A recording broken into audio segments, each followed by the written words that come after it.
As an unapologetic history nerd, I've been excited about Chief of War ever since I first heard about it a few months back.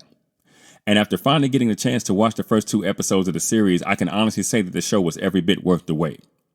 Now, first things first, I have to say that if there were ever a role tailor-made for Jason Momoa, this one would be it.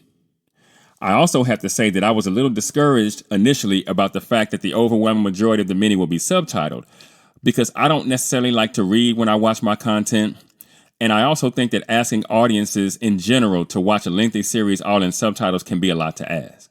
Despite that fact, the show is a much easier watch than expected. Now, the pilot episode entitled The Chief of War starts off with a bang, and the setup that followed gives way to a pretty exciting battle sequence, with the episode ending on a cliffhanger of sorts, with the presentation of an incident that will be what the majority of the rest of the mini will be about. Now, the second episode, entitled Changing Tides, picks up in the aftermath of said incident and quickly escalates further into a pretty epic chase sequence that is all brought to a boil before an exciting climax that's set to take our main character out of his own world and into another, leaving you with great interest in the next few episodes to come.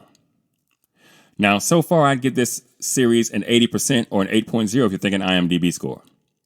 Now, look, Apple TV can always be a bit of a mixed bag when it comes to its original TV content, as a lot of times their shows come out of the gate firing on all cylinders, only to peter out about halfway through their first season.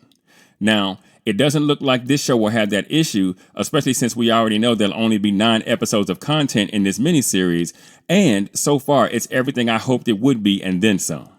It has historical value, which I absolutely love, especially since it's about an area and a group of people I don't really know all that much about just yet. But most of all, it's all about that action. And that more than makes up for the fact that you'll have to read your way through the episodes. And speaking of the episodes, there are only 7 more episodes to go until we get to the end of this brief journey, which means we'll only be with this show until the end of September. But given the end of episode 2, I am very much looking forward to seeing how the next few episodes play out, especially for the show's main character, and how his experiences abroad might impact the family he left behind in Hawaii once he returns.